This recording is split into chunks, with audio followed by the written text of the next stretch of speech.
할렐루야. 반갑습니다, 성도 여러분. 오늘 또 하나님의 말씀을 사모하시는 저와 여러분들에게 말씀의 은혜가 충만한 복된 하루 되시기를 주님의 이름으로 축복합니다. 오늘 우리가 함께 묵상하는 하나님의 말씀은 누가복음 5장 12절로 26절까지 말씀입니다. 오늘의 성경에서 예수님은 나병 환자를 고쳐주시고 종교 지도자들이 있는 곳에서 죄 사함의 권세를 드러내십니다. 12절부터 16절에서 예수님은 온몸에 나병 들린 사람을 고쳐주십니다. 성경이 나병으로 번역하고 있는 단어는 한센병을 포함한 광범위한 종류의 피부질환을 총칭하는 말로 사용된 것이었습니다. 이 사람은 예수님을 보고 엎드려 주여 원하시면 나를 깨끗하게 하실 수 있나이다 라고 아뢰입니다.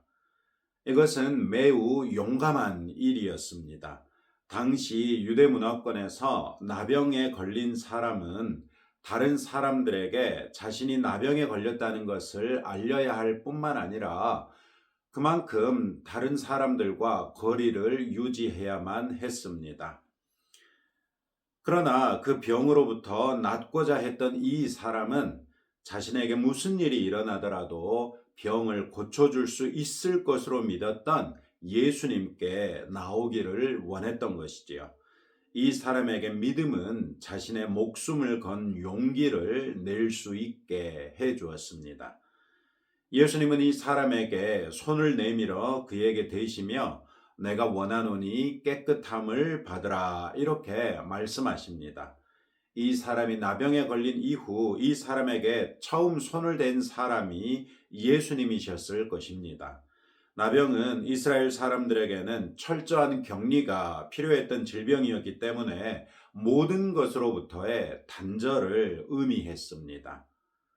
아무리 사랑하는 가족이라 해도 같은 공간에 있는 것조차 용납되지 않았기 때문에 하물며 어찌 손을 뻗어 만지고 안을 수 있었겠습니까?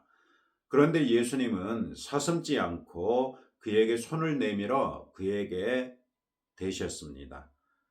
이는 아직 그의 나병이 낫기도 전이었습니다.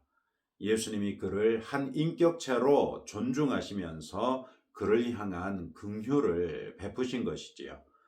아울러 예수님은 말씀으로써 그의 나병을 치료하셨습니다. 예수님에게 나병은 귀신이나 다른 질병과 다를 것이 전혀 없었습니다. 그저 말씀 한마디로 치유하여 한 사람을 공동체 안으로 완벽하게 회복시키신 것입니다. 이 사건은 나병이 예수님을 부정하게 만든 것이 아니라 예수님이 나병 걸린 사람이라도 정결하게 하실 수 있다는 것을 보여주었습니다.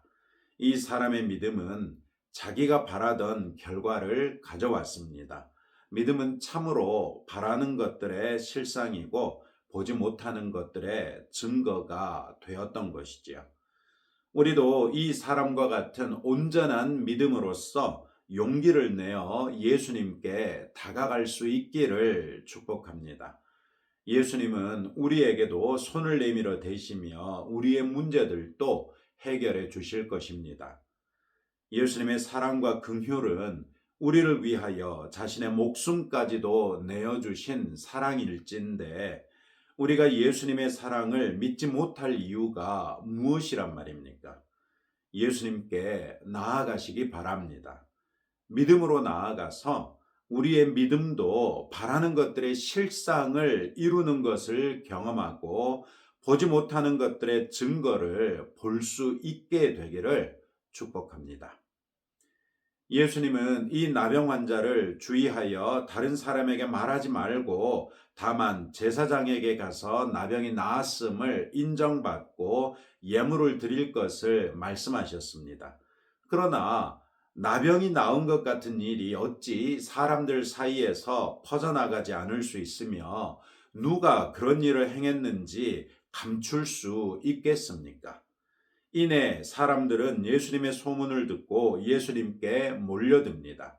이때 예수님은 다른 때와는 다른 반응을 보이십니다. 16절 말씀에 보시면 예수는 물러가사 한적한 곳에서 기도하시니라 이렇게 말씀하고 있습니다. 예수님께 무엇이 우선순위였는지를 보여주는 성경 구절이죠. 예수님은 하나님 나라를 선포하시고 사람들을 고쳐주시면서 회복시키기 위해서 이 세상에 오셨습니다.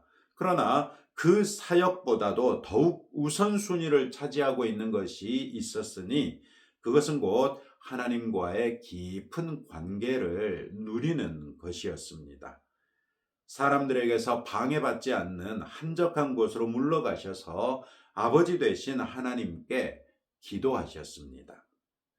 기도는 어떤 면에서 보면 하나님과 나누는 대화라고 할 수 있습니다. 내게 있는 일들을 하나님께 아뢰고 하나님의 말씀을 듣는 시간이지요. 간혹 하나님께서는 우리가 기도하는 일에 관하여 즉각적으로 뜻을 알려주셔서 우리가 바른 선택을 할 수 있도록 돕기도 하십니다. 그러나 때로는 아무리 기도해도 하나님께서 계시기는 할까 싶을 정도로 침묵하시는 때도 있습니다. 그러나 우리는 성경의 하나님을 믿기 때문에 하나님께서 계실 뿐만 아니라 우리를 사랑하시는 우리의 아버지이심도 알고 있습니다. 그리고 하나님께서는 우리에 대한 언약 관계 안에서 아버지로서의 책임을 전혀 소홀히 하지 않으십니다. 우리가 느끼든 느끼지 못하든 하나님께서는 우리와 함께 계시며 우리를 보호하시고 인도하시며 붙드십니다. 우리가 하나님께서 우리에게 말씀하시는 방식을 개별적으로 알고 그 방식으로 하나님과 소통하면서 하나님을 충만하게 누리는 것이야말로 진정한 복이라고 할 수 있습니다. 예수님은 한적한 곳에서 기도를 통해 하나님을 만나시고 하나님과 깊은 관계를 온전하게 누리실 수 있었습니다.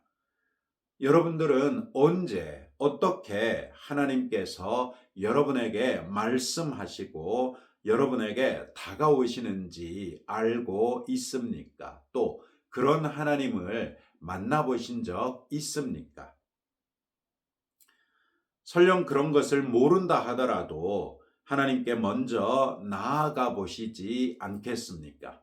예레미야 29장 13절은 너희가 온 마음으로 나를 구하면 나를 찾을 것이요 나를 만나리라 이렇게 보장하고 있습니다. 하나님의 약속을 믿으시면서 그 하나님께 나아가시기 바랍니다. 그리고 하나님께서 여러분에게 어떻게 다가오시는지를 느낄 수 있게 해달라고 아뢰면서 잠잠히 기다려 보시기 바랍니다.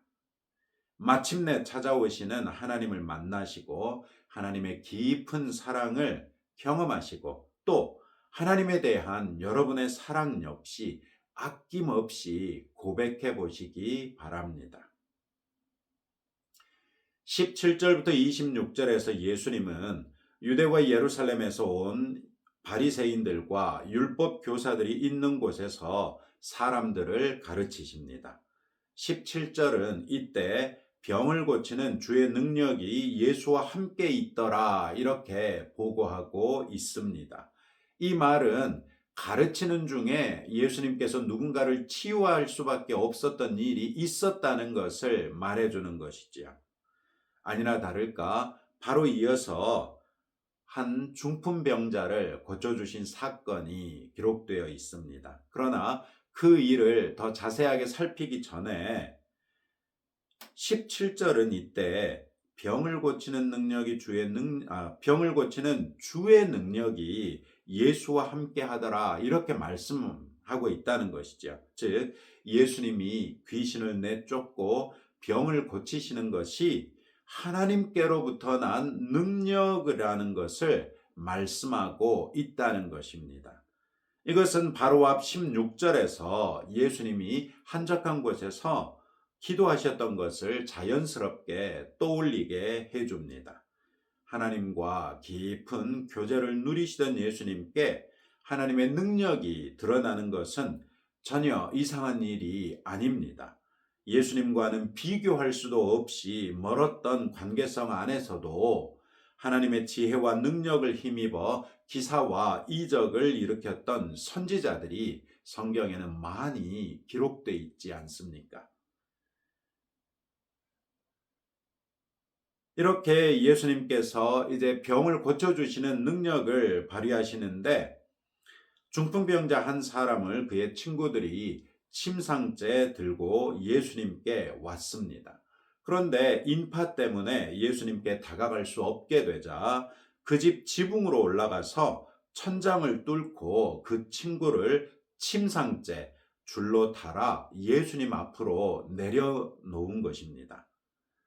우리는 먼저 이런 친구들이 내게 있으며 나 또한 내 친구들에게 이 정도로 사랑을 다하는 친구인가를 생각해 보게 합니다.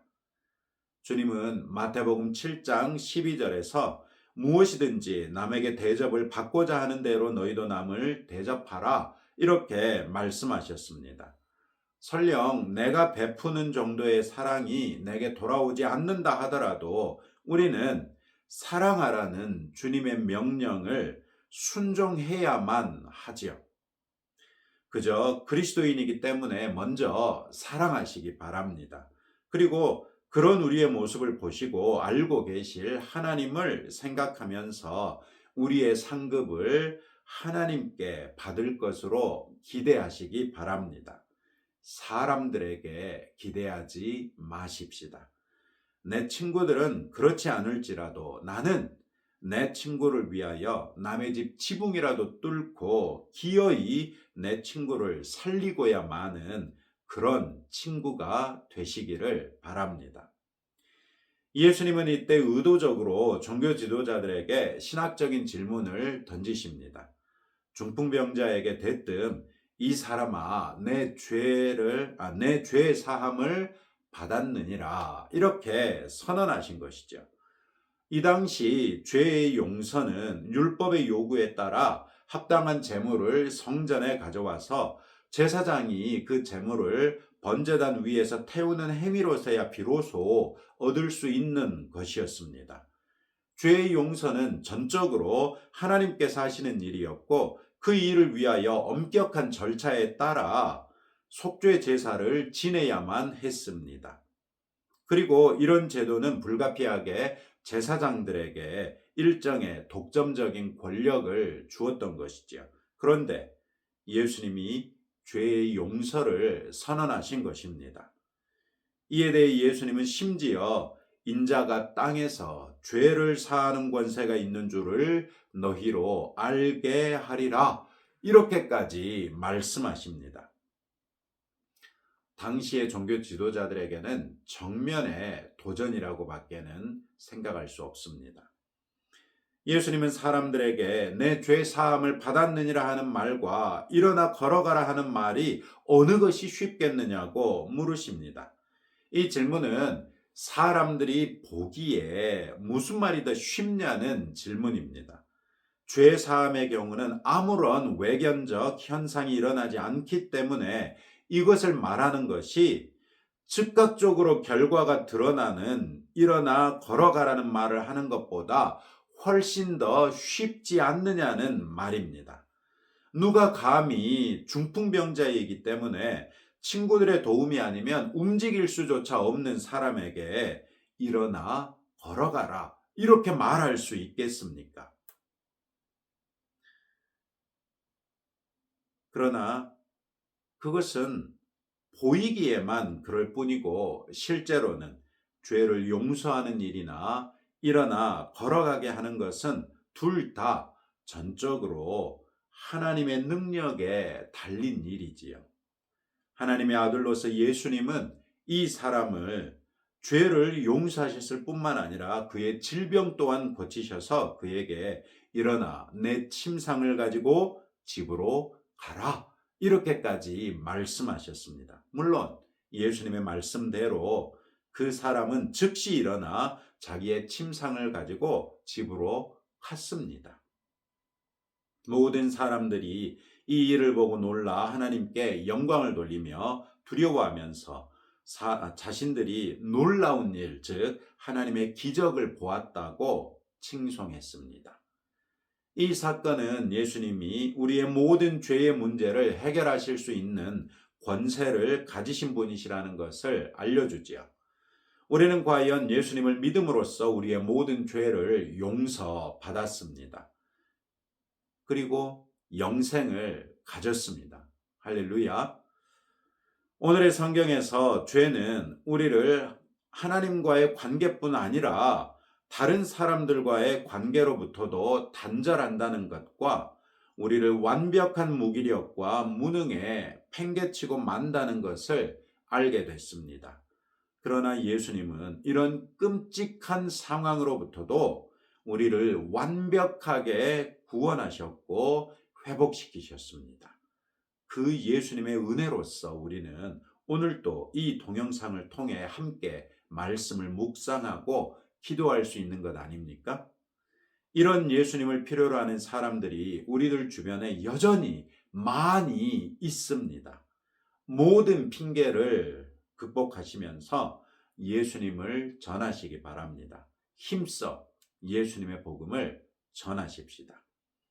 마지막으로 예수님의 사역이 하나님께 영광이 된 것을 기억하시기 바랍니다. 우리 또한 온전한 믿음으로써 어떤 선한 일을 하든지 그 영광은 우리에게 돌려질 것이 아니라 하나님께 돌려져야 한다는 것을 잊지 맙시다. 사람들은 우리를 칭찬하겠지만 우리는 그 칭찬을 하나님께로 돌려드려야 합니다. 나의 나된 것이 오로지 주의 은혜인 것을 잊지 말고 마땅히 영광 받으시기에 합당하신 하나님께 온전한 영광으로서 하나님을 높이시는 저와 여러분 되시기를 주님의 이름으로 축복합니다.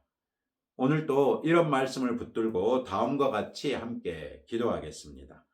우리의 문제를 해결하실 수 있는 예수님께 온전한 믿음으로 나아가 문제를 해결받고 기쁨을 회복할 수 있도록 기도하시고, 정기적인 묵상과 기도의 시간을 통해 하나님과의 관계를 풍성하게 누릴 수 있도록 기도하시고, 하나님의 사랑을 신실하게 실천하여 주변 사람들에게 좋은 친구가 될 수 있도록 기도하시고요.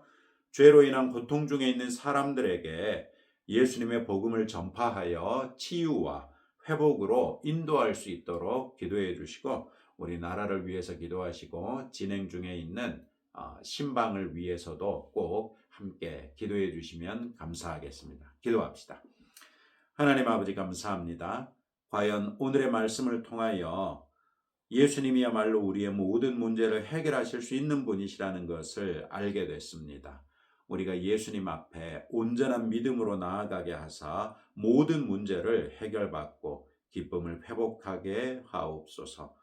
또한 정기적인 묵상과 기도의 시간을 통해 하나님과의 관계를 풍성하게 누릴 수 있도록 우리에게 찾아와 주시고 우리에게 말씀하여 주옵소서. 우리가 하나님께 나아가는 것을 방해하는 그 어떠한 요소라도 그리스도 예수의 이름으로 우리가 이기게 하옵소서. 하나님의 사랑을 신실하게 실천하여 주변 사람들에게 좋은 친구가 될 수 있도록 은혜 베풀어 주시되, 특별히 죄로 인한 고통 중에 있는 사람들에게 예수님의 복음을 전파하여 치유와 회복과 행복의 길로 인도해 낼 수 있도록 은혜 베풀어 주옵소서. 주님, 우리나라가 심히 어려운 지경에 있는 것을 외면하지 마시고 우리를 향하여 긍휼과 자비를 베풀어 주옵소서. 또한 종이 주께서 사랑하시는 성도들을 신방 중에 있습니다. 오가는 길에 주님 함께 동행하여 주시고 어려움 당하지 아니하도록 인도하여 주시며, 신방을 통하여 아버지의 말씀으로써 우리 성도들이 새 힘을 얻을 수 있으며, 아버지의 말씀으로써 지금껏 자신을 바라보고 살았던 것을 눈을 돌려 하나님을 바라보고 예수 그리스도를 바라보며 살 수 있도록 은혜 베풀어 주시고, 신방을 통하여 낙심하고 좌절한 우리 성도들이 혹시 있다면 새로운 힘과 용기를 주옵소서. 신방을 통하여 혹시 죄의 문제로 고통 중에 있는 분이 계시다면 회개를 촉구하게 하시고 그 회개로서 아버지 앞에 나아갈 때 주의 넓은 사랑으로 그를 안위하여 주옵소서. 예수님 이름으로 기도합니다. 아멘. 오늘도 여러분들의 기도 제목을 가지고 하나님 앞에 나아가시기 바랍니다. 하나님께서 우리의 기도를 응답해 주실 것입니다.